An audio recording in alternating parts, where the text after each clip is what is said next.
ఈ 1 ఇయర్ రేవంత్ పాలనలో విద్యా రంగంలో ఎక్కడ సమూలమైన మార్పు స్టార్ట్ అవ్వాలంటారు? ఇప్పుడు కూడా ఏమి ఇచ్చిండయ్యా రేవంత్ రెడ్డి గారు అంటే గవ్వే పదోన్నతులు బిచ్చం వేసినట్టు యాతకులు వేసినట్టు ముష్టి వేసినట్టు ఒక్కటి ఇచ్చిండు. ఈ ఏడాది పాలన పక్కన పెడితే గత 10 ఏళ్లలో విద్యా వ్యవస్థలో వచ్చిన మార్పులు ఏంటి? పెద్ద కొడుకులాగా కేసీఆర్ అన్ని ఇస్తున్నాడు, ఇంకేం కావాలి మనకు? పచ్చగా పొలాలన్నీ కూడా పండుతూ ఉన్నాయి. 317 జియో కూడా చేయమంటారు, రద్దు చేస్తామన్నారు. కాంగ్రెస్ ప్రభుత్వం రద్దు చేయట్లేదు. అసలు దానిపైన మీ అభిప్రాయం ఏంటి? నారాయణపేటలో ఉండాల్సిన వాళ్ళు నరసంపేటలో పనిచేస్తున్నారు. రేవంత్ రెడ్డి గారు అరచేతిలో బెల్లం పెట్టి మోచేత నాకిచ్చినట్టుగా విద్యాశాఖలో మా అందరికి కూడా చెవులో పూలు పెట్టి ఏ మాట కామాట ఉపాధ్యాయులకు ఉద్యోగులకు కూడా మాకు కూడా కడుపు నిండనే పెట్టిండు కేసీఆర్. ఇట్లా పేర్లు మార్పే తప్ప సమస్యలు తీరటంలో ఏమైనా మార్పులు మీరు చూసారా? తెలంగాణ తల్లి పోయి కాంగ్రెస్ తల్లి అయింది. అయిపోయి వానాకాలం ఎగ్గొట్టే ఇలా గొర్రెలు వాయ్, బర్రెలు వాయ్, చేపలు వాయ్, తెలంగాణ తీరలు అయిపోయాయి. లేదా గంప కింద కోళ్లను గమ్మడం అనేది రాష్ట్ర ముఖ్యమంత్రి రేవంత్ రెడ్డి గారికి వెన్నతో పెట్టిన విద్య.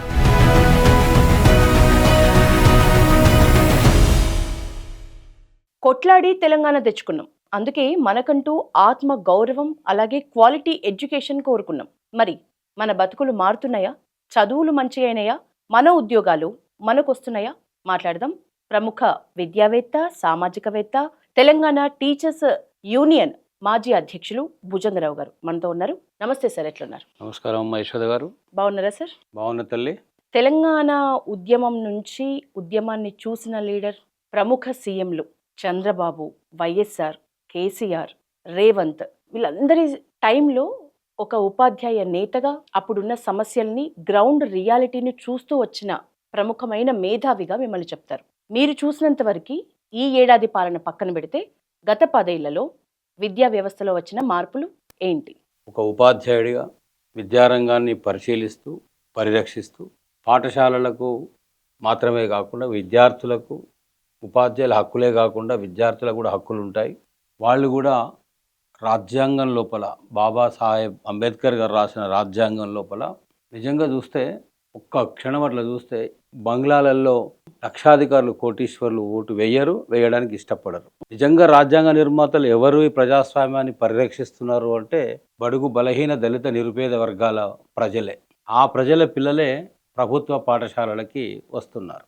నిజంగా కూడా వీళ్ళ ఓట్ల ద్వారా ఎన్నికైనటువంటి పాలకులు ఏలికలై అధికారం చేపట్టినాక ఎవరైతే తమకు నమ్మి ఓటేసినారో వాళ్ళను పూర్తిగా విస్మరిస్తున్నారు. దాదాపుగా మోరార్లెస్ అందరూ కూడా అదే విధంగా పనిచేస్తూ ఉన్నారు. కాకుంటే ఈ మధ్య కాలంలో 1 సంవత్సరం క్రితం వరకు కూడా ఒక ఆలోచన ఉండింది, మార్పు రావాలి, కాంగ్రెస్ కావాలి, మార్పు కావాలి, కాంగ్రెస్ రావాలి అనే స్లోగన్ ప్రజల్లోకి బాగా వెళ్ళిపోయింది.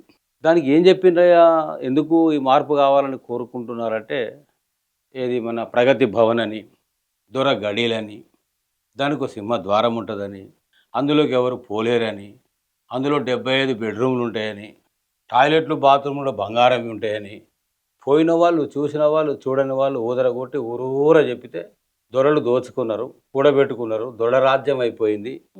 ఈ ఏపూరి సోమన్న లాంటి ఆయన పాడవాడాడు. అవును, ఎవడి పాలయ్యిందిరో తెలంగాణ ఎవడేలుతున్నాడు రో అని పాడాడు. ప్రజలు నిజమే కొంత అన్యాయం జరుగుతుంది, కొంత కుటుంబం ఒక కుటుంబమే సంపాదించుకుంది, నిజమే కాబోలని నమ్మి 10 సంవత్సరాల కాలంలో ఒక ప్రభుత్వానికి అధికారం ఇచ్చినాం. ఎంత తెలంగాణ సాధించిన వాడైనా కూడా 10 ఏళ్ల పాలన సరిపోతుంది కదా, ఇంతకంటే గొప్పగా ఇంకేవేవో కట్టబెడతా అంటున్నాడు, వరాల మీద వరాలు ఇస్తున్నారు, మేనిఫెస్టోలా సాధ్యాసాధ్యాలు చూసుకోకుండా అరచేతిలో స్వర్గం చూపిస్తున్నారు అనుకొని నమ్మి ఓటేసింది. ఓటు వేయడానికి వాళ్ళను తయారు చేయడానికి ఇప్పుడున్నటువంటి తీన్మార్ మల్లన్న, మహిపాల్ యాదవ్ ఇలాంటి మిత్రులు, ఇప్పుడున్న ఆకునూరు మురళి, సోకాల్డ్ మేధావిగా చెప్పుకునే కోదండరాం, ఇలాంటి వాళ్ళు తమదేదో పోయినట్లు, ఆ దోపిడంతా తమ మీదనే జరిగినట్లు ఒక కక్షపూరితంగా రెచ్చగొట్టారు. నిరుపేదలకు అయినటువంటి నిరుద్యోగులకు ఏం చెప్పారు? మన నిధులు, మన నీళ్లు, మన నియామకాలు మనకే దక్కాలి. మరి రావడం లేదు ఉద్యోగాలు, నిరుపేదలు మీరు నిరుద్యోగులుగా ఉండడమే కాకుండా నిరుపేదలుగా మారి మరి దెబ్బతింటా ఉన్నారు, మేల్కోండి అని చెప్పారు. నాకు గుర్తుందమ్మా, నేను కూడా ఎన్నికల సమయంలో చాలా ఊళ్ళు తిరిగాను. తల్లిదండ్రులంతా కూడా పల్లెల్లో పెద్ద కొడుకులాగా కేసీఆర్ అన్ని ఇస్తున్నాడు, ఇంకేం కావాలి మనకు, పచ్చగా పొలాలన్నీ కూడా పండుతూ ఉన్నాయి, ఎండాకాలంలో మత్తలు దునుకుతూ ఉన్నాయి నీళ్లు, మరి ₹2 200 పెన్షన్ 2,000 చేసిండు, రైతు బంధు దేశంలో ఎక్కడ లేని దాన్ని తీసుకొచ్చి పెట్టుబడి సాయంగా అందిస్తూ ఉన్నాడు, ఉచిత కరెంట్ ఇస్తూ ఉన్నాడు, కళ్యాణ లక్ష్మి ₹1,00,000 ఇస్తూ ఉన్నాడు, మరి పిల్లలకు రియంబర్స్మెంట్ రాజశేఖర రెడ్డి గారు పెట్టిన దాన్ని కంటిన్యూ చేస్తూ ఉన్నాడు, ఓవర్సీస్ స్కాలర్షిప్ 20 లక్షలు ఇస్తూ ఉన్నాడు, చదువుకునే పిల్లలను ఎంకరేజ్ చేస్తున్నాడు, చదువుకునే వ్యవస్థ నుంచి చదువుకునే వ్యవస్థకు మారుస్తూ ఉన్నాడు కదా అనే ఆలోచనతో తల్లిదండ్రులే పిల్లల్ని ఎడ్యుకేట్ చేస్తే ఈ నిరుద్యోగులైనటువంటి పిల్లలు, అమ్మ నాకు ఉద్యోగం వస్తుంది, అయ్యా నాకు ఉద్యోగం వస్తుంది, నా జీవితం ఇప్పుడు దాదాపుగా ఏజ్ లిమిట్ అయిపోతుంది, నేను ఎడుగానో అయిపోతాయి, ఒక్కసారి మార్పు కోసం ప్రయత్నం చేయండి, కాంగ్రెస్కు ఓటేస్తే కనుక కొంత మనం బాగుపడే అవకాశం ఉంటుందని పిల్లలు నిర్బంధంగా తల్లిదండ్రులు నచ్చజెప్పి వాళ్ళ కుటుంబాల్లో మార్పు తీసుకొచ్చి వాళ్ళ ఆలోచనలు మార్పు తీసుకొచ్చి ఓటు వేయించారు. ఏమి దక్కింది, ఏం ఒరిగింది అని చూస్తే ఏమున్నది గర్వకారణం తెలంగాణ ఈ 1 year పాలనలో అంటే, నిరుద్యోగుల మాట వినకుండా వాళ్ళు ఏమడిగారు, 1:100 ఇంటర్వ్యూకి పిలవండి అన్నారు. ఒక పరీక్షకి ఇంకొక పరీక్షకి గ్యాప్ ఉండాలి ప్రిపేర్ కావడానికి అని అడిగారు. ఈ సహజమైన కోరికల ఆలోచనలు రాష్ట్ర ముఖ్యమంత్రికి అర్థం కావా? తన ఎగ్జామ్ రాస్తేనో, తన ఎగ్జామ్కు ప్రిపేర్ అయితేనో, తను ఇలాంటి బాధలు పడితేనో తెలిసే అవకాశం ఉంటుంది. మరి నిరుద్యోగుల కొరకే మేము పల్లెలు తిరిగి మేము తీసుకొచ్చి మొత్తం చెప్పి వాళ్ళని ప్రిపేర్ చేసి తీసుకొచ్చినాం, వాళ్ళను ఆగం చేయకూడదని ఈ కోదండరాం ఎందుకు మాట్లాడాలి, ఈ ఆకునూరు మురళి ఎందుకు మాట్లాడాలి? సీనియర్స్ అయినటువంటి కాంగ్రెస్ మంత్రులంతా కూడా తమకేమి పట్టనట్లుగా తమకు శాఖ దొరికింది, ఆ శాఖలో ఉన్నదంతా కూడా చూసుకొని ఇక్కడ మూట కట్టుకునే ఆలోచనలో ఉన్నారా? రాష్ట్ర ముఖ్యమంత్రి డైరెక్ట్గా ఆయన చెప్పినట్లు హోంగార్డు నుంచి ఐపీఎస్ అయినట్లు అయిపోయాడు, ఎమ్మెల్యే స్థాయి నుంచి ముఖ్యమంత్రి అయిపోయాడు. ఏం బాధ ఏం లేదు, కావచ్చు. యంగ్స్టర్ అనుభవం లేకుండా వచ్చిన వాళ్ళు కూడా రాజీవ్ గాంధీ ప్రైమ్ మినిస్టర్ అయినప్పుడు అంతకుముందు ఏమన్నా మంత్రి అయిందా? డైరెక్ట్గా బ్రహ్మాండంగా పరిపాలన చేశాడు, మంచి పేరు తెచ్చుకున్నాడు. అట్లా ఉండాలి కానీ ఈయన ఎవరిని లక్ష్య పెడతలేడా, వేరే వాళ్ళు మందలించట్లేదా కానీ నిరుద్యోగులు మాత్రం ఆగమైపోయారు. విద్యారంగానికి సంబంధించి మీరు అంటున్నట్లు విద్యారంగం టీచర్స్ ఓటు బ్యాంక్ అంతా కేసీఆర్ని కాదని మరి కాంగ్రెస్కి ఓటేసిన పరిస్థితి.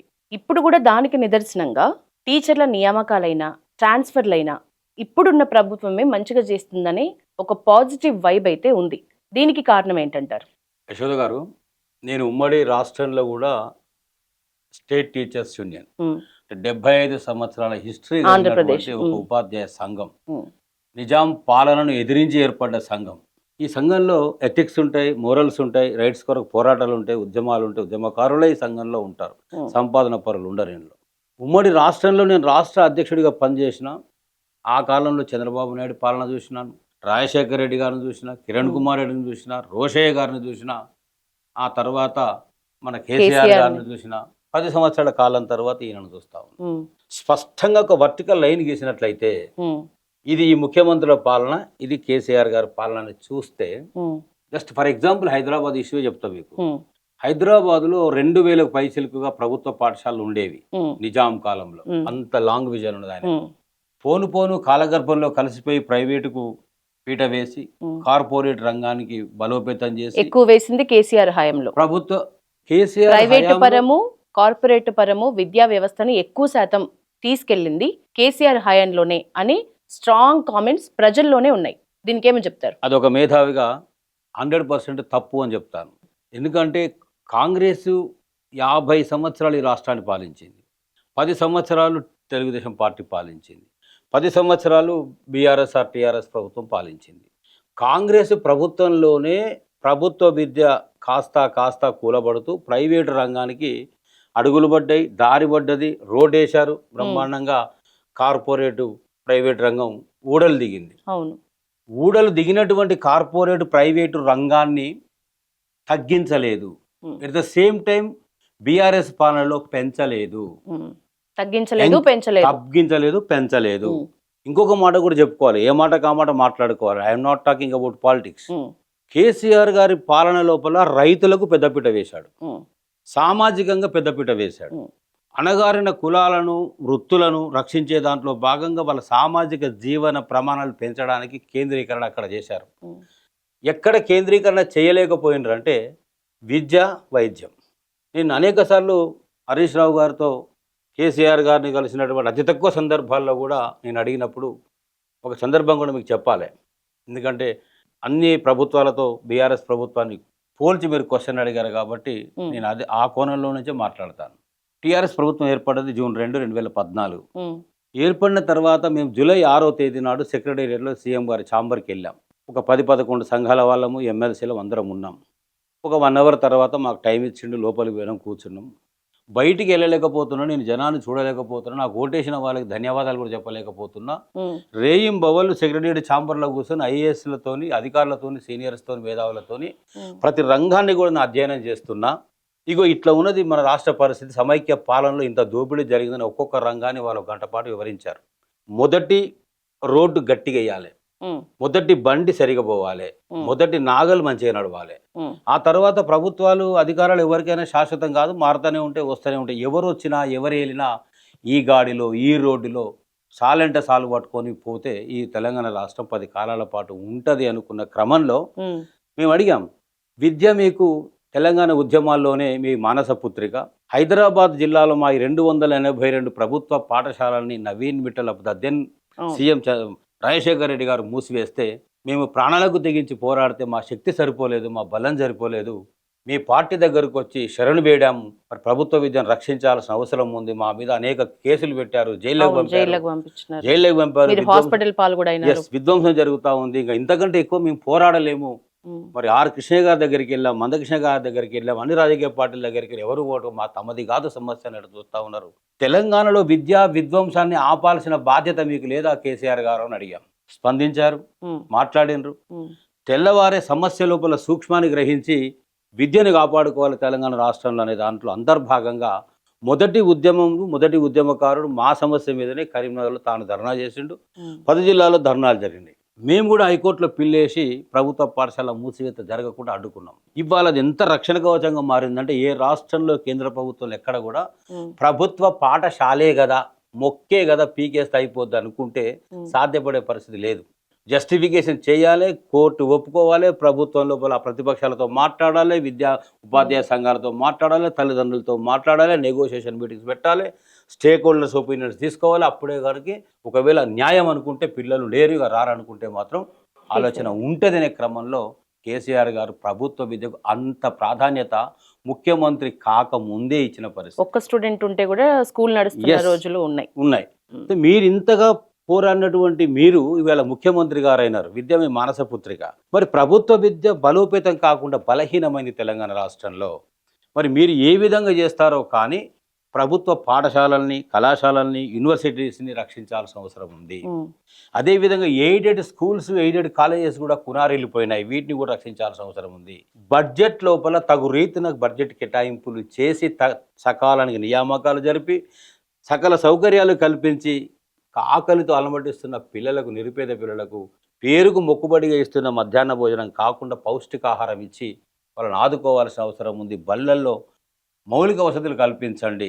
మరి బడులు అంటే కంపు కొట్టే విధంగా, బడులు అంటే దుమ్ము పట్టిపోయే విధంగా ఉండకుండా ఇవి కూడా ప్రైవేటు పాఠశాలలకు ధీటుగా ఉంటే మంచి మేధావులైన ఉపాధ్యాయులు ఉన్నారు, శక్తి సామర్థ్యాలు ఉన్నాయి, పిల్లలకు మంచి బోధన దొరుకుతుంది అని అన్నాం. చాలా 2 గంటల పాటు సమావేశం జరిగింది. అప్పుడు ఈయన మూడ్లో ఉన్నారు, మేము చెప్పే పరిస్థితిలో ఉన్నాం, చెప్పినాం, ఆయన విన్నాడు. ఇప్పుడు అందరూ ఒక స్ట్రాంగ్ పాయింట్ పడింది, విద్యా వ్యవస్థలో ప్రైవేట్ స్కూల్ అని కాకుండా ప్రభుత్వ స్కూళ్ళు ఒకటి తీసేయాలంటే ఇంత పెద్ద స్ట్రాంగ్గా మనం వెనక ప్రొసీజర్ ఉంది కాబట్టి ఇప్పుడు అంత సులువైన పరిస్థితి కాదు ఒక ప్రభుత్వ స్కూల్ని తీసేయాలంటే. ఇప్పుడున్న పరిస్థితుల్లో గత 10 ఏళ్ల నుంచైనా ఈ 1 year రేవంత్ పాలన నుంచైనా ఒకప్పుడు ప్రభుత్వ స్కూల్ అంటే ఇప్పుడు అసలు ప్రభుత్వ స్కూళ్ళ వైపు ఆ స్కూళ్ళల్లో పనిచేసే టీచర్ల పిల్లలు కూడా చూడని పరిస్థితి. టీచర్ల పిల్లలు కూడా ప్రైవేట్లోనే వేసుకుంటున్నారు. అసలు ఎక్కడ ఒక ఎగ్జాక్ట్ మార్పు రావాలి అంటారు?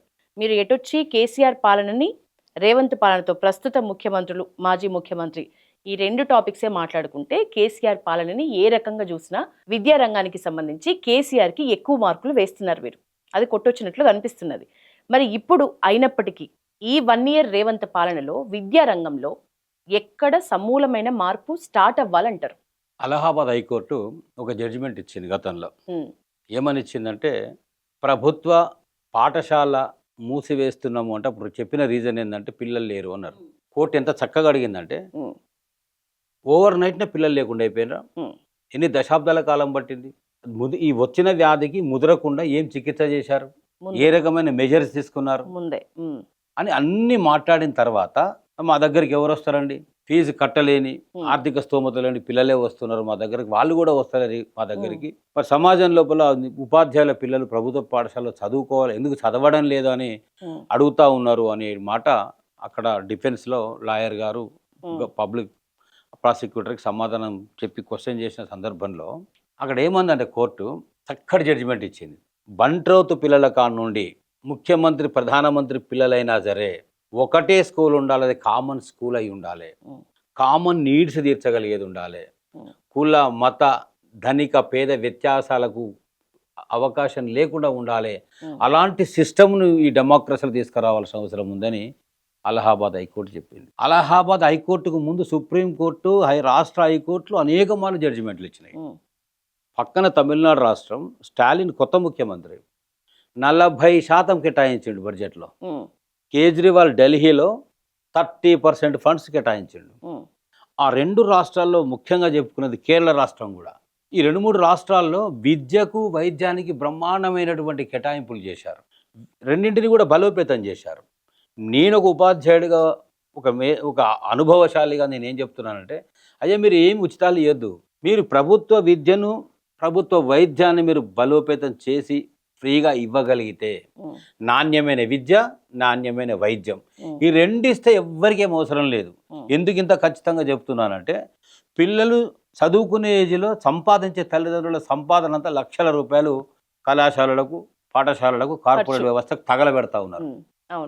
ఈ పిల్లలు పెద్దవాళ్ళు అయ్యే వరకు తల్లిదండ్రులు ముసలి వాళ్ళు అవుతారు, రోగాల బారిన పడుతున్నారు. పిల్లలు సంపాదించే ఏజ్కి వచ్చే వరకు వాళ్ళ లక్షల రూపాయల సంపాదన అంతా కూడా కార్పొరేట్ హాస్పిటల్ తగలబెడతా ఉన్నారు. ఇక్కడ విద్యకు పోతుంది, అక్కడ వైద్యానికి పోతుంది. ఇక బాగుపడేది ఎక్కడ, సంపాదించుకునేది ఎక్కడ, సమాజం ఉద్ధరించేది ఎక్కడ? ఈ రెండు రంగాలను ఎందుకు ప్రభుత్వాలు నిర్లక్ష్యం చేస్తూ ఉన్నాయని చూస్తే, బీఆర్ఎస్ ప్రభుత్వంలో కూడా గొప్పగా కేటాయింపులు ఏం చేయలే. 7% నుంచి 7.6% వరకే బడ్జెట్ కేటాయింపులు చేశారు. 25-30% బడ్జెట్ కేటాయింపులు చేస్తే బడ్జెట్లో కేజ్రీవాల్ లాగా, స్టాలిన్ లాగా అని చెప్పినాయి ఊదరగొట్టిన రేవంత్ రెడ్డి గారు. వాస్తవం మాట్లాడితే అఫ్కోర్స్ అభిప్రాయం మీకు వచ్చి ఉండొచ్చు కాక, కానీ నిజంగా మాట్లాడుకోవాలి. అటు కేజ్రీవాల్ని చెప్పిండు, ఇటు స్టాలిన్ చూపించిండు, అటు కేరళ చూపించిండు. 3 దిక్కులు చూసినాం. ఇక్కడ కూడా ముద్దుగా విద్య బాగుపడదేమో అనుకున్నాం. ఇక్కడ కూడా కేటాయింపులు గొప్పగా ఏం లేదు. 8.3% మొన్న బడ్జెట్లో కేటాయింపులు. ఇక ఉపాధ్యాయులకు ఫస్ట్ తారీఖు వేతనాలు ఇస్తున్నా అని చెప్పిండు. ఆయన చెప్పిన గొప్ప మార్పు ఏంటంటే, ఉపాధ్యాయులకు నేను ఫస్ట్ వేతనాలు ఇస్తున్నా అన్నాడు. గత ప్రభుత్వం ఏం చేసింది? ఉపాధ్యాయులకు, ఉద్యోగులకు విడతల వారీగా నెల 15-16 తారీఖు వరకు జీతాలు, శాలరీస్ ఇచ్చారు. మరి ఇవన్నీ అట్లెందుకు జరిగింది అప్పుడు అంటే, మేము సమాజం లోపల వెనుకబడిన వర్గాలకు ఇవ్వాల్సినవన్నీ కూడా ఇచ్చుకుంటా మీరు బతకగలుగుతారు కాబట్టి ఎనుకో ముందు ఇచ్చినా ఏం కాదు, అందుకొరకు మీకు ఇస్తున్నామని ఆ ప్రభుత్వం చెప్పింది. ఇప్పుడు ఈ ప్రభుత్వం ఏం చెప్తుంది? వాళ్ళందరికీ కూడా ఎండబెట్టినాము, మిమ్మల్ని అందరినీ కూడా నిండుగా పెడుతున్నాము అని చెప్పిండు. ఇంకొక విషయం కూడా చెప్పదలుచుకున్నాం మీ దగ్గర. రాష్ట్ర ముఖ్యమంత్రి గారు మొన్న హైదరాబాద్లో ఒక మీటింగ్ పెట్టిండు. రేవంత్ రెడ్డి గారు మీటింగ్ పెట్టి, నేను 12,678 పోస్టులకు నేను నియామక ఉత్తర్వులు ఇస్తున్నా అని మీటింగ్ పెట్టిండు. అందులో విషయం లోతులోకి వెళ్తే 8,773 పోస్టులు బీఆర్ఎస్ ప్రభుత్వం నోటిఫై చేసినాయి. ఆల్రెడీ నోటిఫై చేసిన దాంట్లో 4,800 చిల్లర పోస్టులు మాత్రమే అందులో యాడ్ చేసి కంప్లీట్ చేసిన పరిస్థితి. సరే, ఓకే, ఉపాధ్యాయులకు, నిరుద్యోగులకు ఉద్యోగ అవకాశాలు దొరికినాయి, మంచిది, సంతోషం. ఆయన ఏం చెప్పిండ్రంటే, ఫస్ట్కు వేతనాలు ఇస్తున్నాను, నియామకాలు చేసిన. గత ప్రభుత్వం 10 ఏళ్ల కాలం లోపల అసలు బదిలీలే చేయలే, పదోన్నతులే చేయలేదు, బదిలీలే ఇవ్వలేదు అన్నాడు. మరి మా ఉపాధ్యాయ సంఘాల నాయకులకు మరి ఎక్కడ ఏమి స్తంభించిపోయిందో నాకు అర్థం కాదు. ఆడియో లోపమా, వీడియో లోపమా, మరి ఆలోచన లోపమా? ఒక్కరన్నా అందులో లేచి, నేను అనేక సార్లు కేసీఆర్ గారు, రాజశేఖర రెడ్డి గారు లాంటి మీటింగుల్లోనే ఏమైనా అసంబద్ధాలు మాట్లాడితే పాయింట్అవుట్ చేసి లేచేవాడిని, అడిగేవాడిని. ఒక్కరు కూడా గుర్తు చేయలేదు. ఏమని? 2015లో బీఆర్ఎస్ ప్రభుత్వం బదిలీలు చేసింది, పదోన్నతులు ఇచ్చింది, హై స్కూలు హెచ్ఎం వరకు ఇచ్చారు, అప్పుడు సాధ్యపడ్డాయి. ఇక ఆ తర్వాత పై పోస్టులు సుప్రీంకోర్టులో సర్వీసులు పెండింగ్ ఉన్నందువల్ల అప్పుడు ఇవ్వలేదు. 2018 లోపల మళ్ళీ బదిలీలు చేశారు. పదోన్నతులు సర్వీసుల సమస్య తేలలేదు కాబట్టి ఇవ్వలేకపోయినరు అనే విషయం వీళ్ళు చెప్పి ఉండాల్సింది. ఇప్పుడు కూడా ఏమి ఇచ్చిండయ్యా రేవంత్ రెడ్డి గారు అంటే గవ్వే పదోన్నతులు హై స్కూల్ హెచ్ఎం వరకే ఇచ్చిండ్రు. కడియం శ్రీహరి గారు విద్యామంత్రి గారు భుజంగరావు గారు హై స్కూల్ హెచ్ఎం వరకు పదోన్నతులు ఇస్తాం మరి తీసుకుంటారా అని అడిగారు. ఆడు అన్న ఉపాధ్యాయ సంఘాల వల్ల నో క్వశ్చన్ లేదు సార్, అది సుప్రీంకోర్టులో తేల్చండి, మాకు అన్ని రకాల పదోన్నతులు కావాలి, ఎన్నేళ్ళుగా పండబెడతారు దీన్ని, ఇట్లా ఎన్నేళ్ళు నానబెడతారని మీరు ఇట్లా అని చెప్పి అడిగాం. లోపం ఎవరిది ఇక్కడ? తేల్చని కోర్టును అందామా, తేల్చడం లోపల చర్యలు తీసుకుని ప్రభుత్వాన్ని అందామా, తేల్చిన తర్వాత పదోన్నతులు మాకు ఇవ్వండి అని అన్న మమ్మల్ని మేము తప్పు చేసినట్లా. కానీ ముఖ్యమంత్రి రేవంత్ రెడ్డి గారు విషయాలు లోతుగా తెలుసుకొని వివరాలు తెలుసుకొని మాట్లాడి ఉండుంటే బాగుండేది. 5 డిఏలు పెండింగ్ ఉన్నాయి అంటే అనుకుంటుండొచ్చు ఉద్యోగులు ఉపాధ్యాయులకు ఏందని ఊరిగా ఈ డిఏలు పెన్షన్లు అడుగుతారు, పిఆర్సీలు అడుగుతారు వీళ్ళని. ఉపాధ్యాయుడు కూడా మనిషే. ప్రజా సంక్షేమంలో భాగంగా ఉపాధ్యాయులు, అధ్యాపకులు, ఆచార్యులు కూడా ఉంటారు. అందరు ఉద్యోగుల మాదిరిగా వాళ్ళు ఉంటారు. 5 డిఏలు పెండింగ్లు ఉంటే బిచ్చం వేసినట్టు, యాచకులు వేసినట్టు, ముష్టి వేసినట్టు 1 డిఏ ఇచ్చిండు ఆయన. 4 డిఏల సంగతి ఏంది? ఎన్నికల ముందు 2 డిఏలు ఇస్తామంటే ఎలక్షన్ కమిషన్ ఆపేసింది. ఎన్నికల ముందు 5% ఐఆర్ ఇచ్చి కేసీఆర్ గారు వెళ్ళిపోతే 1 ఇయర్ అయింది, నివేదిక లేదు, ఇప్పటికి పిఆర్సీ లేదు. ఏ మాట కామాట ఉపాధ్యాయులకు, ఉద్యోగులకు కూడా మాకు కూడా కడుపు నిండనే పెట్టిండు కేసీఆర్. ఎందుకంటే నిజం మాట్లాడుతున్నా కాబట్టి పార్షాలిటీ కనిపిస్తుందేమో కానీ ఎస్ మేడం 43% ఫిట్మెంట్ ఇచ్చాడు, 30% రెండోసారి ఫిట్మెంట్ ఇచ్చాడు, 73% 10 ఏళ్ళలో పెంచాడు. చిన్న కడుపు ముందు పెట్టుకొని పొందిన ప్రయోజనాలను విస్మరించి ఇంకేదో మొత్తం అమాంతంగా మొత్తం బంగారు బాతు స్టోరీ చూసాం. బంగారు రోజొక గుడ్డు తింటే లాభం లేదు, మొత్తానికి పట్టి కోసి తింటే అయిపోతుంది అని చెప్పి అట్లా చేస్తే బాతు పోయింది, గుడ్డు పోయింది, తెల్లారి నుంచి అక్కడ ఏమీ లేదు, మొత్తం అయిపోయింది. అంటే అత్యాశకు పోతే దురాశకు దుఃఖమే చీటన్నట్లు ఆ విధంగా వ్యవస్థ లోపల అనేక రకాలుగా ఇబ్బంది పడతా ఉన్నారు. ఇలా మాలాంటి వాళ్ళ మార్పు అన్న దాంట్లో నిజంగానే మార్పు వస్తుందేమో, గుణాత్మకం కనబడుతుందేమో అని ఆశించాలి. అట్లా లేదు పరిస్థితి. 317 జియో కూడా చేయమంటారు, రద్దు చేస్తామన్నారు, కాంగ్రెస్ ప్రభుత్వం రద్దు చేయట్లేదు. అసలు దానిపైన మీ అభిప్రాయం ఏంటి? 300 ఇవాళ కూడా నేను ఇట్లా మీ టీవీ ఛానల్కు వాళ్ళు పిలిచారు, ఇంటర్వ్యూ పోతున్నాను, అన్న నీ దండం పెడతా, నీ కాలు మొక్కుతామన్నా, నీవే కదన్న ఆ రోజు ముందుండి మీరు అందరు కూడా పోరాడినరు, భర్త ఒక చోట, భార్య ఒక చోట, పిల్లలు ఒక చోట, ఆగమైపోయి రోజు మేము ఏడుపు తప్ప ఇంకేం లేదన్నా.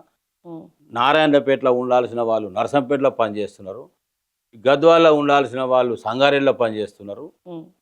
ఇట్లా ఉన్నది సమస్య పరిష్కారం వస్తలేదన్న. రేవంత్ రెడ్డి గారిని నమ్ముకున్నాం కానీ అది పెండింగ్ పెట్టిండు, నానబెడుతున్నాడు, దానికి పరిష్కారం వస్తలేదన్న. ఇక ఎమ్మెల్సీలు ఉన్నారన్న. ఒక ఎమ్మెల్సీ ఏమో సిపిఎం పార్టీకి చెందిన ఆయన అలుగుబేలి నర్సిరెడ్డి, ఒక ఎమ్మెల్సీ ఏమో బీజేపీకి చెందిన ఆయన ఏవిఎన్ రెడ్డి, కార్పొరేట్ విద్యా సంస్థల అధినేత, ఇంకో ఎమ్మెల్సీ పిఆర్టీ ఆయన. ఎవరి ప్రయోజనాలు వాళ్ళు చూసుకుంటున్నారు తప్ప మా సమస్యలు ఎవరు పట్టించుకోవడం లేదు. కనీసం ఆ పల్లవి టీవీ ఛానల్లోనైనా మీరు ఆ టీవీలో మాట్లాడతారన్నా, మా సమస్య మాట్లాడిననే మేము సంతోషపడతామన్నా, మాట్లాడండి అన్నారు. ఈ విషయంలో 317 జీవో ఇవ్వడానికి కారణం రాజ్యాంగబద్ధమైనటువంటి జోనల్ సిస్టమ్ను 7 జోన్లుగా మార్చుకొని 2 మల్టీ జోన్లుగా మార్చి 33 జిల్లాలు అయినాయి కాబట్టి కేంద్ర ప్రభుత్వం అనుమతితో ఇవన్నీ కూడా ఆమోదించబడ్డాయి. ఆమోదించబడిన తర్వాత ఈ లోకల్ క్యాడర్ ఆర్గనైజేషన్లో అంటే ఎవరు లోకల్ క్యాండిడేట్ అనే కాడికి తీసుకొస్తే, ఒకప్పుడు ముల్కీ రూల్స్ రాకముందు, తెలంగాణ రాష్ట్రం ఏర్పడక ముందు, నేను చిన్నపిల్లగాడు కూడా చదువుకునేటప్పుడు 8th 9th ఆ సందర్భంలో 1973-74 ఆ టైంలో ముల్కీ రూల్స్ రాకముందు 1st నుంచి 7th వరకు ఎక్కడ చదివితే వాడు అక్కడ లోకల్. అవును. ఇప్పుడు ఇక్కడ ఏమైనా ఏ విధమైనటువంటి విధానం తీసుకోకుండా అస్పష్టమైనటువంటి వైఖరితో ఆ సిస్టమ్ ఏందో ఆలోచన ఏ అధికారి చేసిండు. బహుశా నేను బాగా సోమేష్ కుమార్ గారితో ఆ రోజు బాగా గొడవపడ్డా. రాష్ట్రాన్ని మొత్తం తప్పుదారి పట్టించి నాశనం పట్టిస్తుంది నువ్వు, ముఖ్యమంత్రి గారికి సరిగా నువ్వు గైడ్ చేయట్లేదు, మొత్తం నీ విధానం సరిగా లేసారంటే ఆయనకు చాలా కోపం వచ్చింది ఆ రోజు. కానీ ఏ ముఖ్యమంత్రి అయినా కూడా యశోద గారు ప్రతి సిస్టంలో అన్ని రంగాల మీద అనుభవం ఉన్న ముఖ్యమంత్రులు ఎవరు ఉండరు. మంత్రులు కూడా తమ శాఖకు ఒక ఫైల్ వచ్చింది టేబుల్ మీద కంటే అక్కడ సీనియర్ ఐఏఎస్ ఉంటాడు, సెక్రటరీ, చీఫ్ సెక్రటరీ వాళ్ళందరూ ఉంటారు, కింద అధికారులు ఉంటారు. అందరు చూసిన తర్వాత ఫైల్ బాగానే వచ్చి ఉంటుంది, నోట్ కరెక్టే పెట్టి ఉంటారు అని చెప్పేసి తన కింద ఒక సంతకం చూసి దాన్ని బేస్ చేసుకొని నేను సంతకం చేయడం. ఇంకా కొంచెం డబ్బులు వచ్చేది అయితే కొంచెం లోతుగా వాళ్ళని పిలిచి సమీక్ష చేసి ఇంక ఎక్కువ వచ్చే అవకాశం ఉందా, ఎట్లా వస్తాయి, ఏ రకంగా వస్తాయని ఆలోచన ఉన్నది. ఇది సిస్టంలో కొట్టుకుపోయేది అయితే దృష్టి కూడా పెట్టరు, చూడని కూడా చూడరు. విద్యాశాఖ మంత్రి లేకపోవటం వల్ల అంటారా? విద్యాశాఖ మంత్రి ఆ రోజు ఉంది, సబితా ఇంద్రారెడ్డి గారు ఆ రోజు ఉన్నారు. ఆవిడతో కూడా మాట్లాడడం జరిగింది. అంటే ఆ సిస్టమ్ డిస్టర్బెన్స్ కావడానికి, సరి అయినటువంటి న్యాయం జరగకపోవడానికి ప్రభుత్వము విద్యాశాఖ పరంగా ఆనాడు చేసిన తొందరపాటు నిర్ణయాల అధికారుల అనాలోచిత వైఖరిలో అనేక సార్లు చెప్పిన తర్వాత కోర్టులకు కూడా వెళ్ళారు బాధితులు. క్రమంగా హస్బెండ్ అండ్ వైఫ్ స్పౌస్ కేసెస్లో కొంత జస్టిఫికేషన్ చేశారు, కొంత మ్యూచువల్స్. ఇప్పుడు వారు ఇక్కడికి వస్తే నేను అక్కడికి పోవడం, వాళ్ళు ఇక్కడికి రావడం అవసరాల రీత్యా అట్లా కొంత సర్దుబాటు జరిగింది. ఈ 2 సర్దుబాట్లు అయినాక ఇంకా కూడా బాధితులు చాలా మంది ఉన్నారు, చాలా మంది వేలల్లో ఉన్నారు. వాళ్ళందరికీ కూడా న్యాయం జరగాలంటే రేవంత్ రెడ్డి గారు అరచేతిలో బెల్లం పెట్టి మోచేత నాకు ఇచ్చినట్టుగా విద్యాశాఖలో మా అందరికి కూడా చెవులో పూలు పెట్టాడు. మేము చెప్పిన మాటలన్నీ కూడా మా ఉపాధ్యాయులకు వినరాలే కనరాలే. ఆయన ఏమన్నాడంటే 317 జీవోని రద్దు చేస్తా అన్నాడు.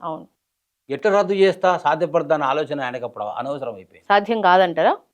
ఇప్పుడు 2000 పెన్షన్ 4000 చేస్తా, రైతు బంధుకు రైతు భరోసా ఇస్తా, 10,000 కాకుండా 15,000 ఇస్తా, 2,500 మహాలక్ష్మి పెడతా, ఆ ప్రతి మహిళకు డబ్బులు ఇస్తా అని చెప్పినట్లుగానే ఇది కూడా చెప్పుడే కదా.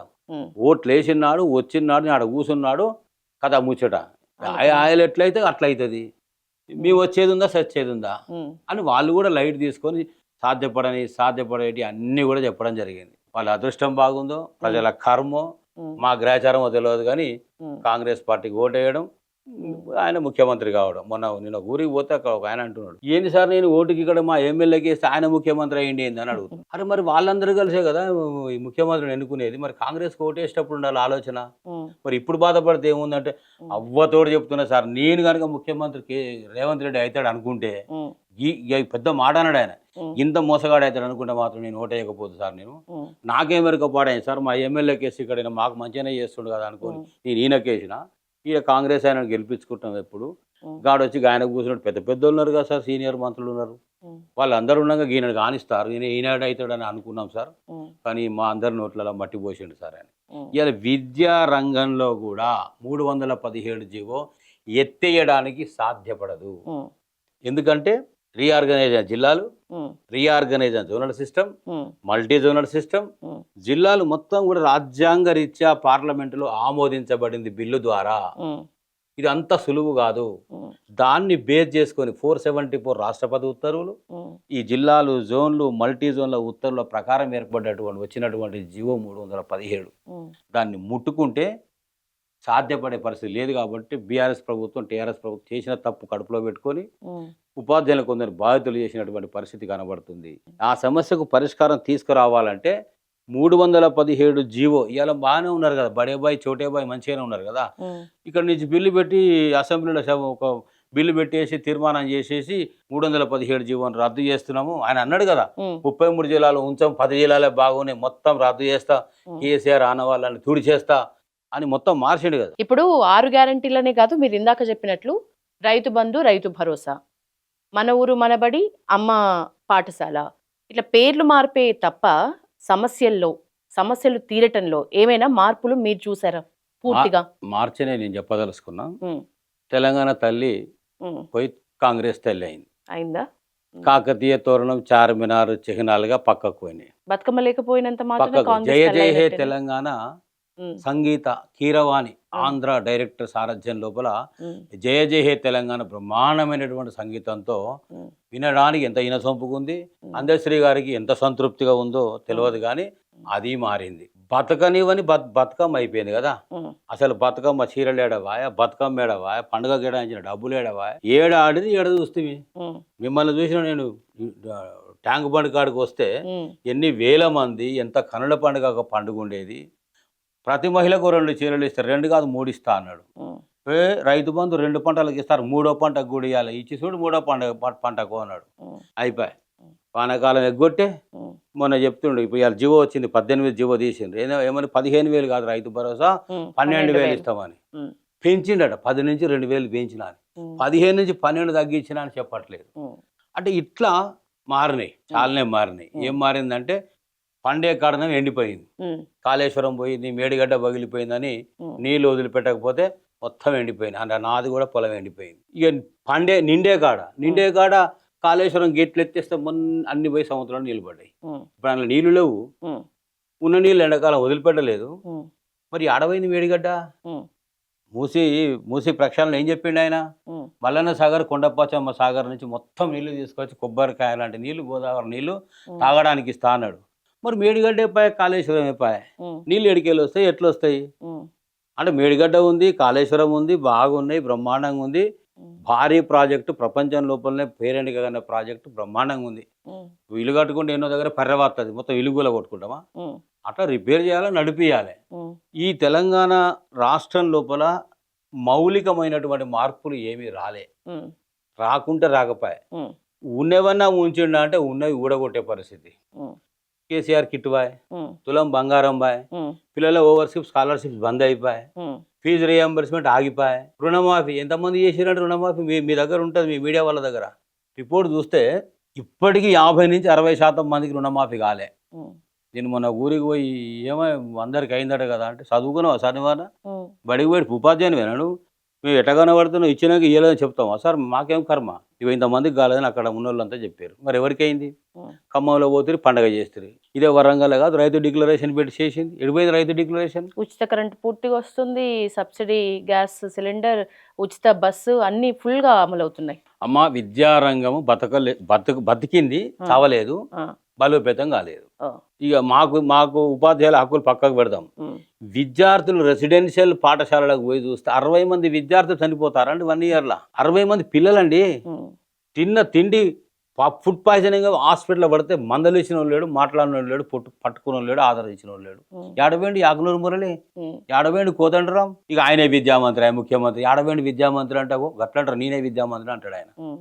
ఇక మున్సిపల్ మంత్రి ఆయనే. సరే, విద్యాశాఖ మంత్రి లేరు, విద్యా commission chairman Akunuru Murali IAS. అతని ఆధ్వర్యంలో విద్యారంగానికి సంబంధించి అభివృద్ధి కానీ మేలు కానీ జరిగే అవకాశం లేదంటారా? నేను అన్న మా మాట నేను ఎందుకంటా కానీ తానే అన్నాడు. మీడియా వాళ్ళు అడిగిన క్వశ్చన్కి, మరి సార్ మీరు సీనియర్ IAS ఆఫీసరు, మీరు ఆంధ్రప్రదేశ్కి పోయి విద్యను బాగా వెలగబెట్టి వచ్చింది కదా, బాగా వృద్ధిలోకి తీసుకొచ్చారు, ఏరికోరు జగన్మోహన్ రెడ్డి విధ్వంస పాలన లోపల విద్యకు ఒక్కదానికే న్యాయం జరిగిందట, మరి నీ వల్లనే జరిగిందట సార్. మరి తెలంగాణ రాష్ట్రం లోపల రేవంత్ రెడ్డి గారు ఏరి కోరి తాను విద్యామంత్రి, రాష్ట్ర ముఖ్యమంత్రి, ప్రిన్సిపల్ సెక్రటరీ గారు, డైరెక్టర్ గారు, ఇంతమంది అధికారులు ఉండగా విద్యకు ఒక కమిషన్ కావాలని గుర్తించిన గొప్ప తెలివైనడు మరి రాష్ట్ర ముఖ్యమంత్రి అని అనిపిస్తుంది. మరి మీరు ఇప్పుడు కమిషన్కి చైర్మన్ కదా సార్, మరి మీకు ఏం చేయాలనో ఆబ్జెక్టివ్స్, బాధ్యతలో, జాబ్ చార్టో మరి ఏమైనా ఇచ్చిండ్రు రాసారు అన్నాడు. అయ్యో నాకు ఇచ్చిండ్రు కానీ అది నాకు నిన్ననే తెలిసింది ఆయన కమిషన్ చైర్మన్ చేసినట్టు. ఆ కమిషన్ ఏందో, దాని ఫ్రేమ్ ఏందో, దాని వర్క్ ఏందో, దాని లక్ష్యాలు ఏందో, జాబ్ చార్ట్ ఏందో నాకేం తెలియదబ్బా. మీరు అడిగితే నేనేం చెప్పాలని దగ్గర సమాధానం లేదు. ఇక రేపటి నుంచి చూడు నేను బాగా పనిచేస్తా అన్నాడు. నేను కూడా అనుకున్నా, బాగానే పాప కొట్లాడి ఊరు తిరిగి చెప్పినోడు కదా, పేదల పట్ల బాగా కమిట్మెంట్ ఉన్నాడు కదా, చేస్తాడేమో, పోతాడేమో, చూస్తాడేమో అనుకున్నా. చచ్చిపోయిన పిల్లల దగ్గరికి పోకపోతే, ఆ ఫుడ్ పాయిజన్ దగ్గర పిల్లల దగ్గరికి పోకపోతే, మరి ఏం చేస్తున్నాడు ఆయన కమిషనర్ చైర్మన్ గారు, విద్యామంత్రి, ముఖ్యమంత్రి ఇద్దరు ఒకటి, ఆయనకు టైం దొరకలేదు. మరి నెక్స్ట్ పీట నీకే వేసిండు కదా పెద్ద పీట, మరి నువ్వేం చేస్తున్నట్టు?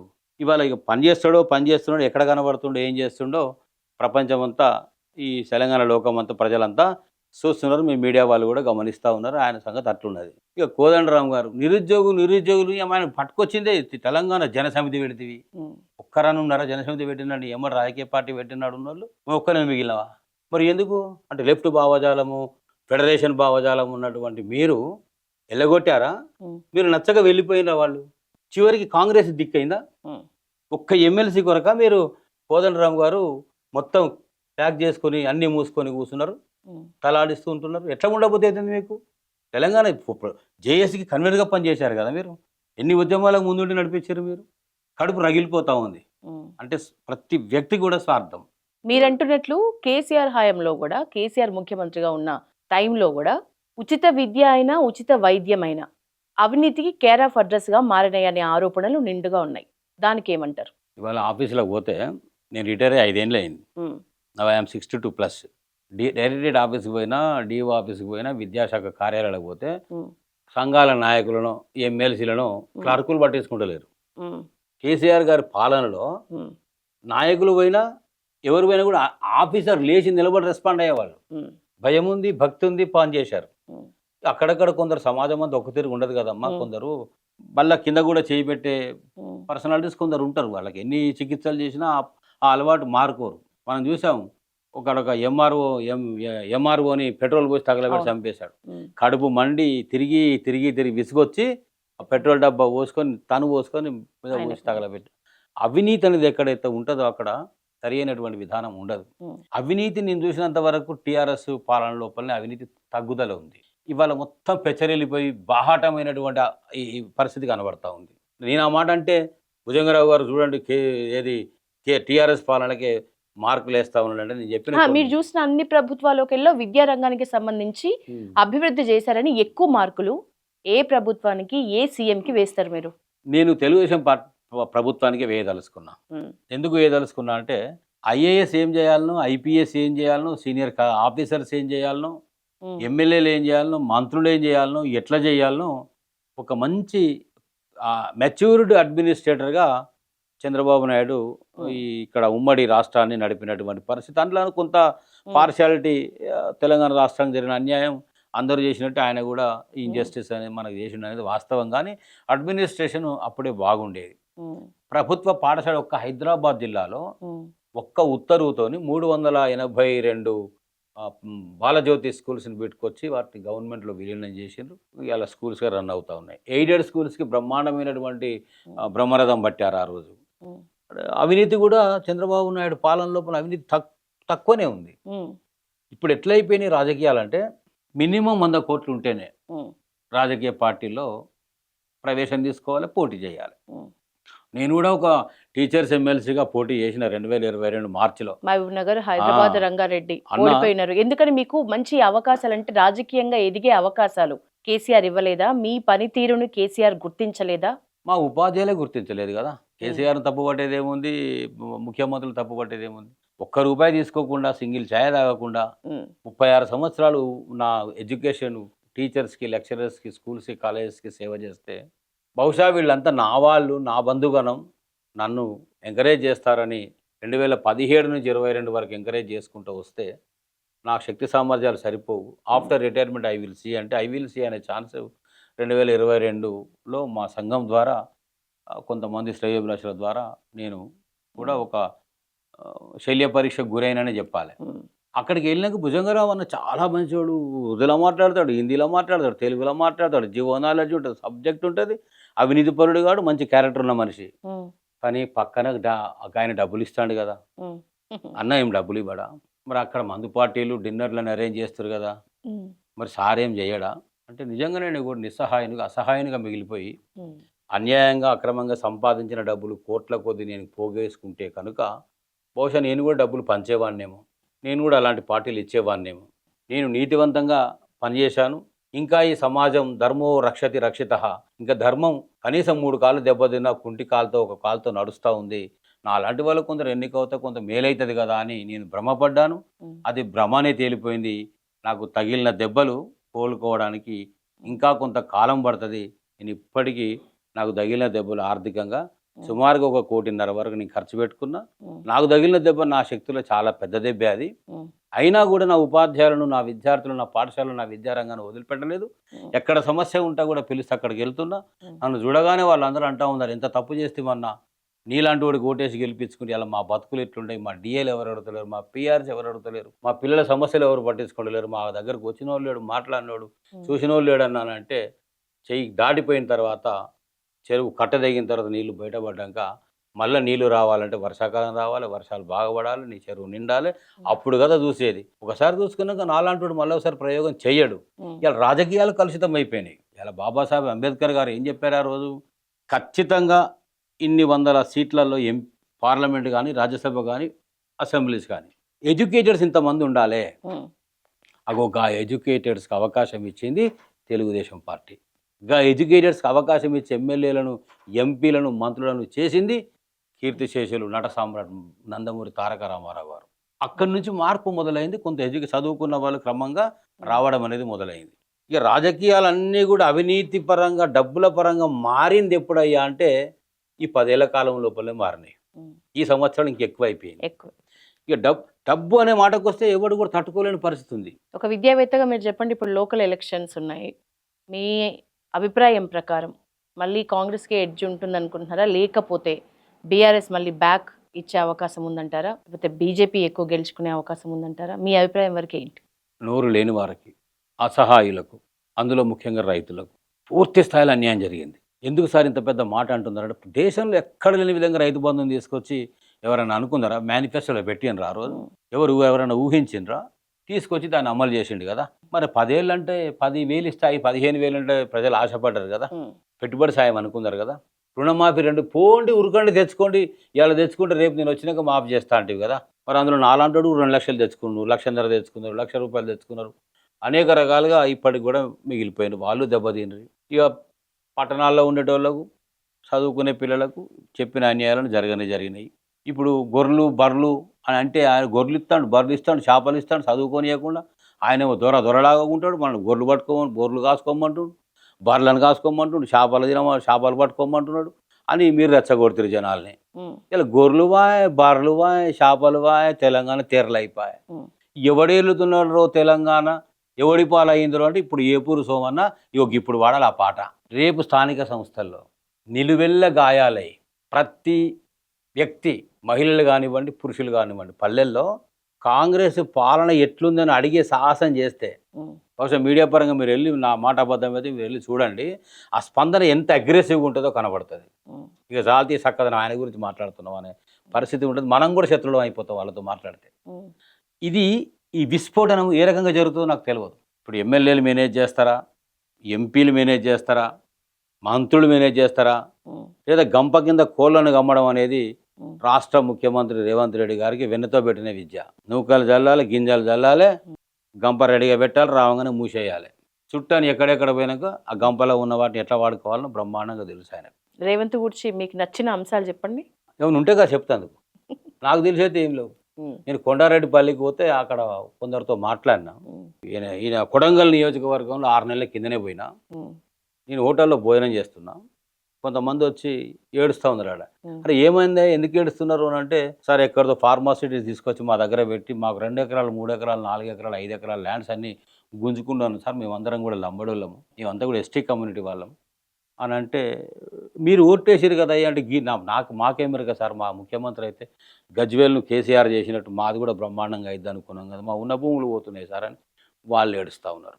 ఇక కొండారెడ్డిపల్లి అని చెప్తాడు ఆయన. కొండారెడ్డిపల్లికి పోతే వాళ్ళు పల్లెల్లో అంటున్నారు 5 అన్నదమ్ములు సార్ వీళ్ళు, ఒక ఆయన చచ్చిపోయి 4 ఉన్నారు. ఈ 4 అన్నదమ్ములు ది మోరార్లెస్ ఒకటే బాపత్ సార్. ప్రజలను ఆదుకోవడంలో, ప్రజలకు సహాయం చేయడంలో, అయ్యో పాప అనడంలో ఎన్నడూ కూడా మేము చూడలేదు సార్. పక్కోడికి బాధ వచ్చి మూలిగితే ఇక మీద తీసుకొచ్చి ఇంకో రాయి వేసేటోళ్ళు తప్ప రాయి తీసేటోళ్ళు కాదు సార్ వీళ్ళు. పావుల సాయం చేసింది ఎక్కడ నేను చూడలేదు సార్ అని వాళ్ళు అన్నారు. అంటే ఆయన వ్యక్తిత్వం అనేటువంటిది గత 20-25 ఏళ్ళ నుంచి రేవంత్ రెడ్డి గారు తెలుసు. ఆయన కూడా మాలాంటి ఉపాధ్యాయ సంఘాలకు వచ్చి నాకు ఒక టీచర్స్ ఎమ్మెల్సీ టికెట్ ఇవ్వండి, నేను చాలా డబ్బులు ఖర్చు పెట్టుకుంటా, నేను గెలిచి వస్తా అని చెప్పి వస్తే, అయ్యా ఇక్కడ వ్యాపారస్తులకు, పక్కా పొలిటీషియన్స్కి, మాట మీద నిలబడని వ్యక్తులకు ఉపాధ్యాయ సంఘాలు టీచర్స్ ఎమ్మెల్సీ ఇవ్వరని చెప్పాం. సరే తను జడ్పీటీసీగా టీఆర్ఎస్లకు పోయిండు, ఆడ గెలిచిండు. అక్కడి నుంచి టీడీపీ దగ్గరికి పోయిండు. ఆయన ఎమ్మెల్సీ, స్థానిక సంస్థలు ఎమ్మెల్సీ తెచ్చుకున్నాడు. ఆనాడు జైపాల్ రెడ్డి గారు చాలా సహాయం చేసిండ్రు. ఆర్థికంగా అప్పటికే నిలదొక్కున్నాడు కాబట్టి, సరే కొన్నాడా తెచ్చుకున్నాడా ఏం చేసిండో కానీ మొత్తం మీద ఎమ్మెల్సీగా గెలిచిండు. ఆ తర్వాత టీడీపీ రంగప్రవేశం చేసిండు. కొడంగల్ ఎమ్మెల్యే గెలిచిండు. దేనికైనా అదృష్టం ఉండాలి. చిన్నతనంలో ముఖ్యమంత్రి అయ్యిండు. కానీ వచ్చిన దాన్ని నిలబెట్టుకున్నాడే గొప్పోడు. కలలోనైనా అనుకోలేదు నేను ముఖ్యమంత్రిని అయితానని అని అనుకుంటున్నాడేమో ఆయన. వచ్చిన దాన్ని ఒడిసి పట్టుకొని బ్రహ్మాండంగా కాపాడుకుంటే ప్రజల యొక్క శాపనార్థాలు, తిట్లు కాకుండా, దేవతల మీద ఒట్లేయకుండా, పొద్దున్న లేస్తే పాలకులను, ప్రతిపక్షాలను తిట్టకుండా, అడిగినోని బెదిరియకుండా, అడ్డమైన కేసులు పెట్టకుండా, మెచ్యూరిటీతో కనుక మరి పరిపాలన చేస్తే ఇంకా 4 ఏళ్ళ కాలం ఉంది, టైం ఉంది. ఖచ్చితంగా చేసిన తప్పులను తెలుసుకొని హైడ్రా పెట్టి ఎంత గొప్పగా గులగొట్టొచ్చో గులగొడతానికి ఏమైనా అనుభవజ్ఞులు కావాలన్నా, పండితులు కావాలన్నా? మూసీ ప్రక్షాళన ఈ 2 కూడా బీఆర్ఎస్ ని జీరో చేసే స్కీమ్స్ అని అంటున్నారు. ఏమంటారు మీరు? కాంగ్రెస్ ను జీరో చేసే స్కీమ్స్ అవి. ఎలా రేవంత్ రెడ్డి గారు, మీరు అన్ని మీడియాలో విన్నారు. ఎన్నడైనా నేనైతే నాకు ఇంత వయసులో అంతగానో తిట్టుబడ్డ ముఖ్యమంత్రులను మరి ఎమ్మెల్యేలను మంత్రుల నీద చూడలే. పొద్దున్న లేస్తే ముఖ్యమంత్రిగా తిట్టకుండా కొత్త తిట్టి శాపనార్థాలు పెట్టి మొత్తం కూడా మా నోట్లో మా జీవితంలో మన్ను పోసిండు అని చెప్పి శాపనార్థాలు పెట్టిండు కదా, విన్నాం కదా, చూసినాం కదా. మరి గొప్పగా ఉంటే గట్టెందుకు తిరుగుతారండి? గట్టెందుకు జరుగుతుంది? 1,50,000 కోట్లు వరదరాని ఉప్పొంగని లేని 1980 నుంచి హైదరాబాద్ ఉన్నా. మరి ఎన్నడా మూసి పొంగని చూడలే. 1908లో నిజాం కాలంలో ఒక్కసారి పొంగింది, 1969లో రెండోసారి పొంగింది. నీళ్ళే వస్తలేవా? ఆయనకి ఏం వస్తున్నాయి నీళ్ళు? మొత్తం పొల్యూటెడ్ వాటర్, ఇండస్ట్రీస్ వాటర్ అంతా అందులోకి వస్తుంది. అందుకే సుందరీకరణ అవసరమేమో. గాడ ఆపాలే, పొల్యూషన్ రాకుండా గాడ పోయి ఇవన్నీ లేకుండా డైవర్ట్ చేస్తే అలా రానియకుండా చేస్తే ఈ హుసేన్ సాగర్ ఉన్నది. ఒకప్పుడు ఉండే పాట, రిమ్జిమ్ హైదరాబాద్, తల మెరిసే హుసేన్ సాగర్, అది దాటితే సికింద్రాబాద్ అని. తల మెరిసే నీళ్లు ఉండాలి. ఇవాళ ముక్కు మూసుకొని పోవాలి హుసేన్ సాగర్ కాడికి పోతే. అలాగే నీళ్ళు ఏడికి వెళ్ళి వస్తున్నాయి? మొత్తం ఐడియా బొల్లారంకి వెళ్ళి పటాన్ చెరువు నుంచి ఇలా మొత్తం పొల్యూషన్ వస్తుంది. ఇదే పొల్యూషన్ మూసి లోపలికి పోతుంది. మూసి సుందరీకరణ ఒకసారంటివి, ప్రక్షాళన ఒకసారంటివి, రిజువనేషన్ అని ఒకసారి, శుద్ధీకరణ, పునరుజ్జీవనం. మరి 1,50,000 కోట్లు కావాలంటివి. దేనికి కావాలి? ఏం చేస్తావు? ఎట్లా కడతావు? ఏం చేస్తావు అని మాట చెప్పకుండా 32 STPలు ఉన్నాయి. సివరేజ్ ట్రీట్మెంట్ ప్లాంట్స్ 32 ఉన్నాయి. ఆ 32 క్వాలిటీగా మెయింటైన్ చేసి మురుగునీటి శుద్ధి చేస్తే నిజంగా కూడా కింద పంట పొలాలకి వాటర్ పోతుంది, వాళ్ళకి కూడా బాగానే ఉంటుంది, కాదని అనడం లేదు. మొత్తం కూడా FTL తీసుకొస్తుంది కులగొట్టి. 4,000 చెరువులు ఉన్నాయండి తెలంగాణ రాష్ట్రంలో. 3,000 చెరువులు నాశనం అయిపోయినాయి. 679 నదులు ఉన్నాయి, 279 నదులు ఉన్నాయి భారతదేశంలో. అందులో 69 నదులు మొత్తం నాశనం అయిపోయినాయి. వాటిల్లో 17వ స్థానంలో మన మూసీ నది ఉన్నది. ఆ మూసీది బాగు చేయి వద్దడం లేదు. FTL నిర్ధారించి బఫర్ జోన్లో కట్టనీయకుండా మరి పర్మిషన్ ఇచ్చినోడు ఎవరు నాయన? 50 సంవత్సరాల కాలం లోపల మీ పాలకులే కదా పర్మిషన్స్ ఇచ్చి కట్టుకోండి అని హౌస్ నెంబర్లు ఇచ్చింది, అన్ని రకాల తప్పులు చేసింది. మరి రూపాయి జమ చేసి పేదలు కదా ఇల్లు కట్టుకుంది. మరి ఇల్లు కూలగొడితే బక్కకు పోతే చిన్న పిల్లలు, వర్షం పడుతుంది, ముసురు పడుతుంది, చూసినాం టీవీలల్లో అడ్డగోలుగా. ఇప్పుడు మన మహబూబ్నగర్లో అందుల కాలనీ, బ్లైండ్స్ కాలనీ, వర్షం పడుతుంది, ఇల్లు కూలగొట్టేసిన వాళ్ళు ఎక్కడ ఉండాలో అర్థం కాదు. అంటే ఇన్ని రకాల తప్పులు చేసినటువంటి రేవంత్ రెడ్డి గారికి అవకాశం మళ్ళీ ఈ స్థానిక సంస్థల్లో ప్రజలు ఇస్తారా? ఇవ్వరా? జరిగిన అన్యాయాలు, జరిగినటువంటి పొరపాట్లు, తప్పులు, వాళ్ళకి జరిగినటువంటి బాధలు, వ్యధలు మర్చిపోతారా? అన్నీ గుర్తుపెట్టుకొని టిట్ ఫార్ టాట్ చేస్తారా అనేది చూడాల్సిన అవసరం మాత్రం ఉంది. ఖచ్చితంగా నేను అనుకోవడము, ప్రజల్లో ఆలోచనలో మార్పు వస్తేనే వాళ్ళు అనుకున్న మార్పు ఏంది, ఇప్పుడు జరుగుతున్నది ఏంది, రేపు మీరు ఆశించేది ఏంది, ఈ ప్రభుత్వం చేయదలుచుకున్నది ఏంది, చేస్తున్నది ఏంది. ప్రభుత్వాన్ని కూడా అడిగేవాడు లేకపోతే బెదిరించేవాడిది రాజ్యం అవుతుంది. ఓటేసే ప్రజలకు పరిస్థితుల్లో అడిగేవారు అంటే కేసీఆర్ అడగాలి. మాజీ ప్రతిపక్ష నేతగా ఎందుకు కేసీఆర్ మౌనం వహించిండ్రు? ఇంకా ఫామ్ హౌస్ కేసీఆర్ గా ఎందుకు ఉంటున్నారని అనుకుంటున్నారు మీరు?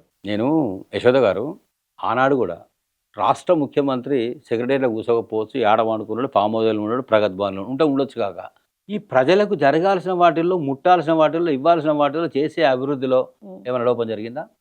ఇవన్నీ మాట్లాడకుండా ఫామ్ హౌస్లో అన్నాడు. ఇవాళ కూడా ఆయన ఒక వీడియో చూసిన, ఆ మైపాల్ యాదవ్ మాట్లాడుతున్నాడు. ఆయాలన్నట చీపు లిక్కర్ తాగిండట, ఇవాళనేమో ఏది మొన్న కాస్ట్లీ మందు తాగుతున్నాడు. ఈయన పోయి చూసి వచ్చినట్టే పెగ్గు కలిపి గ్లాసులో పోసి వచ్చినట్టే మాట్లాడుతున్నాడు. ఈ వైచిత్రాలు, కల్పితాలు, అసత్య ప్రచారాలు వల్లనే నష్టం జరిగింది తెలంగాణ రాష్ట్రానికి. ఇప్పటికైనా వ్యక్తిగతమైనటువంటి విషయాల్లోకి చూడకుండా, ఎవరికి తప్పులు లేవండి, తప్పు చేయనోడు ఎవడండి, వ్యక్తిగత జీవితాలతో మీకేం అవసరం అండి? పరిపాలన లోపల ప్రభుత్వం చేసే తప్పులను ఎండగట్టడం లోపల ప్రతిపక్ష పార్టీగా ఇవాళ ఒక్క బీఆర్ఎస్ ఎందుకు మాట్లాడాలి? నీ బీజేపీ ఎందుకు మాట్లాడదండి? ఎందుకు మాట్లాడదు? ఆయన సన్న ఓట్లు, దొడ్డు ఓట్లు అని చెప్పి కళ్ళాల్లో ఈ 3,270 ఐకేపీ సెంటర్స్ పెట్టి ధాన్యం కొంటుంటే ఇదే బండి సంజయ్ గారు జనాన్ని వేసుకొని పోయి, మూకలను వేసుకొని పోయి రాళ్ళదాడి చేసి ఆగమాగంగా గందరగోళం చేస్తేవి కదా. మరి అలా బీజేపీ ఎమ్మెల్యేలు 8 మంది ఉన్నారు, ఎంపీలు 8 మంది ఉన్నారు. అంత వాడిగా, అంత వేడిగా సమస్యల మీద అసెంబ్లీ ఎందుకు దద్దరిల్లలేదు అని అడుగుతా ఉన్నాను. నేను కిషన్ రెడ్డి గారిని కూడా అడిగాను. నేను వ్యక్తిగతంగా నాకు మంచి పరిచయం, ఫోన్ చేసి మాట్లాడుతుంటా. ఏందన్నా ఇట్లా నువ్వున్ననాడు కూడా రాజశేఖర రెడ్డి మీద కొట్లాడుతావు కదా, ఇంట్లో కూర్చొని ధర్నా చేస్తావు కదా, స్వయం నిర్బంధం చేసుకుంటావు కదా అంటే నవ్వుతున్నాడు. ఏం చెప్పలేని పరిస్థితి. అంటే క్షేత్రస్థాయిలో కాంగ్రెస్, బీజేపీ కలిసే ప్రథమ శత్రువు, అందరికీ కామన్ శత్రువు టీఆర్ఎస్. వీడొక్కడు పోతే చాలు, తర్వాత మనం ఏమన్నా చూసుకుందాం అనే దాంట్లో. ఇప్పుడు ఇంకో నినాదం వినిపిస్తుంది. మీ అభిప్రాయం ప్రకారం బీసీ సీఎం సాధ్యం అంటారా? ఒక మాటలో చెప్పండి. ఇప్పుడు దళితుడిని ముఖ్యమంత్రి చేయలేదు ఏడిచేరు కదా. ఏది వెల్లమ్మ దొర ఆయన ముఖ్యమంత్రి కాబట్టి దొరే రాజ్యమే నడిచింది. దళితుని ముఖ్యమంత్రి వాగ్దానం చేసి ఇవ్వలేదు అని అన్ని రాజకీయ పార్టీలు అన్నాయి కదా. ఉమ్, ఇక బట్టి విక్రమార్క ఎవరండి? ఉమ్, దళితుడు కదా. ఉమ్, ఈ పటేల్ ఎందుకైనా రెడ్డి ముఖ్యమంత్రి? కాంగ్రెస్ అధిష్టానం ఏం చేసిందండి? ఉమ్, ఈ మంత్రులు ఏం చేశారండి? ఎమ్మెల్యేలు ఏం చేశారండి? ఉమ్, గాయన దళిత ముఖ్యమంత్రిని చేయలేదు. ఉమ్, ఇగో బాల్ మా కోట్లకు వచ్చింది. ఇక మేము బట్టి విక్రమార్కను ముఖ్యమంత్రిని చేసి మీరు చేయలేదు. చూడండి కాంగ్రెస్ పార్టీ గొప్పతనం, దళితుడిని ముఖ్యమంత్రిని చేసినాం అని ఎందుకు చెప్పలేదండి? 86% ఉన్నటువంటి బడుగు బలహీన దళిత బీసీ వర్గాలన్నీ 86% ఉన్నాయి ఈ అవును. దేశంలో. ఉమ్, బీసీ కులగణన చేయండి అని మొదలు పెట్టారు కదా. మీరు చూసిండ్రండి అది క్వశ్చనర్ చూసిండ్రా? ఉమ్, 75 ప్రశ్నలు వేసారు. ఎవరికి కావాలంటే 75 ప్రశ్నలు అక్కర్లేదు.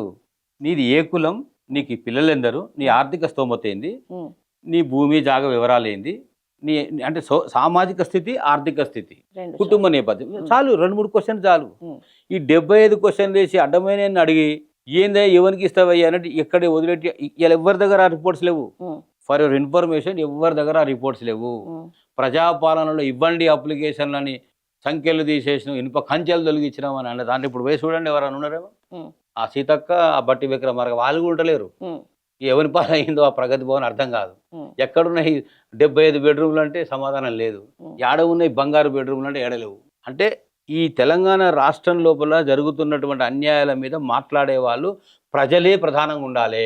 ప్రధాన ప్రతిపక్షం ఆఫ్ కోర్స్ ఉన్నది. ఉమ్, ఇక ఇంట్లో జన్మదినం పార్టీ పెట్టుకుంటే రేవ్ పార్టీ అంటివి, డ్రగ్స్ అంటివి, దాని మీద మొత్తం పరిశోధన చేస్తేవి, రంధ్రాన్వేషణ చేస్తేవి, ఏం దొరకక మళ్ళీ సైలెంట్గా అయిపోతుంది. ఉమ్, అంటే వ్యక్తిగతంగా దాడి చేసుడే కదా. ఇప్పుడు మీ దగ్గర ఆధారాలు ఉన్నట్లయితే ఈ ఫార్ములా ఈ రేసులో ఎందుకు అరెస్ట్ చేయలేదండి? ఉమ్. ఎందుకు ఎందుకు చేయలే? ఇంకా జరుగుతుంది విచారణ. లావాదేవీలు ఇవ్వడం పుచ్చుకోవడం లేనప్పుడు అది రుజువయ్యే క్వశ్చనే లేదు. ఉమ్. ఇవాళ కూడా మీరు నిలబడే కేసు కాదంటారు మీరు కూడా. 100% ఉమ్, మద్యపానం కేసులో కవితను తీసుకుపోయి 5 నెలలు 6 నెలలు లోపల వేసారు కదా. ఉమ్, విచిత్రం ఏంటంటే ప్రతి రాష్ట్రానికి ఒక పాలసీ ఉంటుంది. డిస్టిలరీస్ లిక్కర్ తయారు చేస్తాయి. ఉమ్, తయారు చేసిన లిక్కర్ను వాళ్ళు ప్రభుత్వం అమ్మొచ్చు, లేదా డీలర్స్కి ఇవ్వచ్చు, అవుట్లెట్ షాప్స్ పెట్టవచ్చు. ఒక పాలసీ డిజైన్ చేసుకుంటారు. ఆ పాలసీ మేకింగ్ లోపల కేజ్రీవాల్ దగ్గర వ్యవస్థ నడిచింది. ఉమ్, 100 కోట్లు ఆమె డబ్బులే పోయినాయి. 100 కోట్లు ఆమె డబ్బులే పోయినాయి. మొత్తం చూసిర్రు. సుప్రీంకోర్టు చివాట్లు పెట్టింది. పైసలు మారలేదు, చేతులు డబ్బులు రాలే, డబ్బులు తీసుకోలే. ఇదంతా ఎక్కడ లేదు కదా. అంటే అక్రమమైనటువంటి అన్యాయమైనటువంటి కేసులు నిలబడాయి. ఎవరు తప్పు చేసినా శిక్ష పడాల్సిందే. ప్రజల ముందు ముద్దాయిగా నిలబడాల్సిందే, నిలబెట్టాల్సిందే. కానీ వ్యక్తిగత కక్షలు పెట్టుకొని రాజకీయ కక్షగా మార్చుకొని పనిచేసిన ఇలాంటి కేసులు ఫలితాలు ఇవ్వవు.